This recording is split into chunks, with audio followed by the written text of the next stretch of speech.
Welcome to the first episode of VFX Tutorials. I'm the Malcolm X95 and today I'm going to show you how to clone yourself.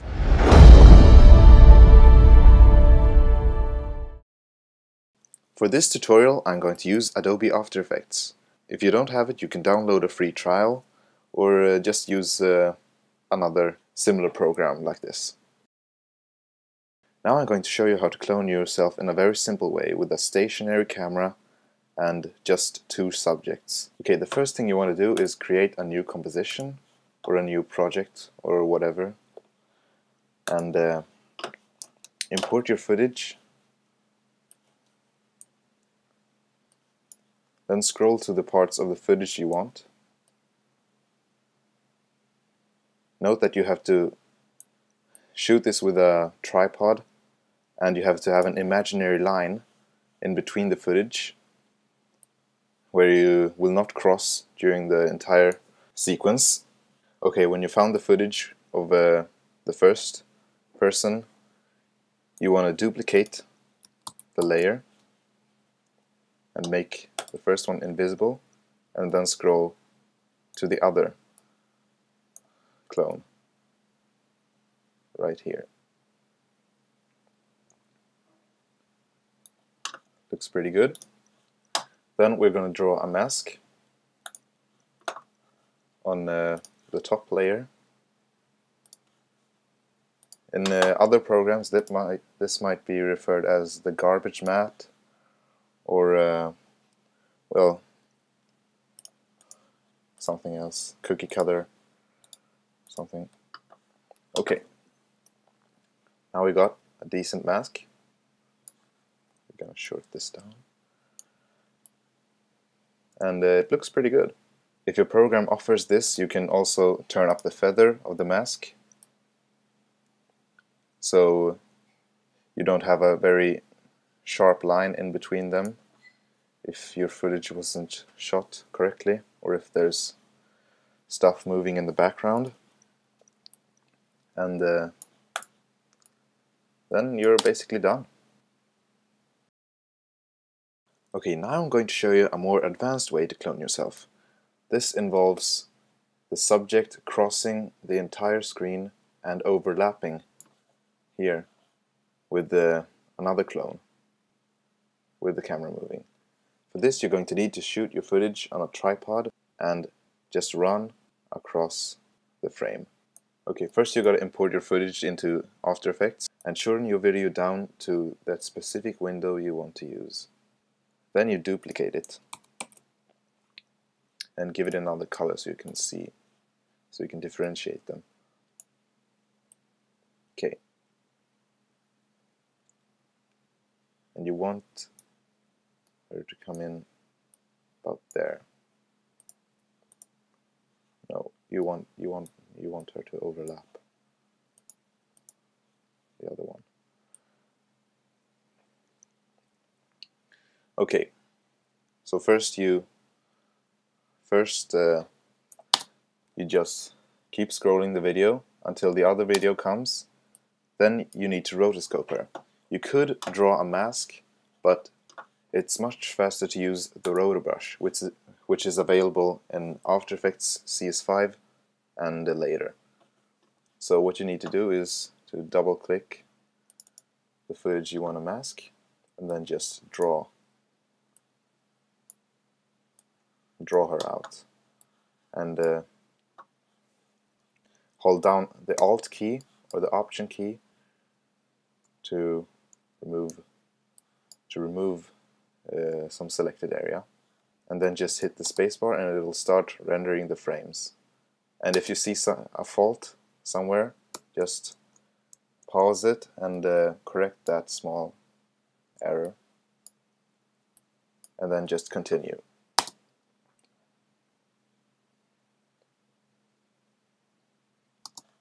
Now this can take some time and effort, and depending on your computer it will take a lot of processing power too. So be patient.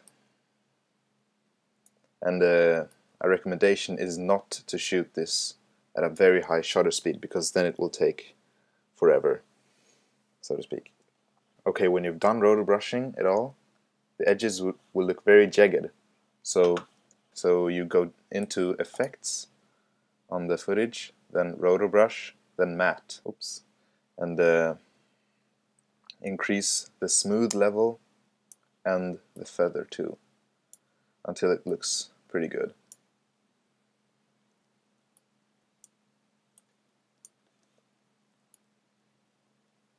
Okay, now you want it to look as if it was shot with a handheld camera. What you do then is that you click New Composition and click OK, and then search the composition name that you just made, 00032, and import that into here. Then you got all that here, everything you just did. Okay, so what you want to do then is to import some footage of you shooting against a wall or something with a handheld camera. Like this, for example. This is just one of ways to make it look like the shot is handheld, but this is the way I use. Okay, as you can see, it's not long enough for the entire work area, so what we're going to do is to retime it, just time stretch it, and about 200% should do the trick. Okay, so when you've stretched it to the exact amount you want, then you need to motion track it. You click Track Motion, and if this tracker bar isn't there, go out to Window and check Tracker, and you should have this thing. So click Track Motion, then you have one tracking point.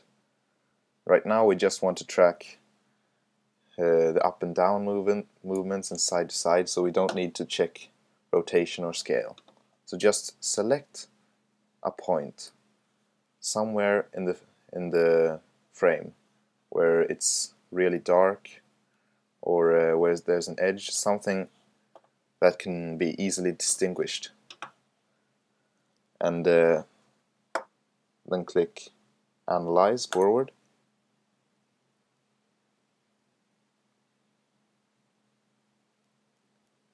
And looks pretty good. If it doesn't look good, then press Ctrl Z or Command Z if you're on a Mac, and select another tracking point. Okay, what we're going to do now is to create a null object. Then we're going to edit the target and select the null object. And then we click Apply and OK. So there we got that. And well, this, and make this visible again. So now this red box will move as the footage of the wall did. Okay, what we want to do now is to scale this up a bit so it has some space to move. So you go down to Scale and increase it a little bit. Then you hit Parent, the null 2, or null 1 as it might be called.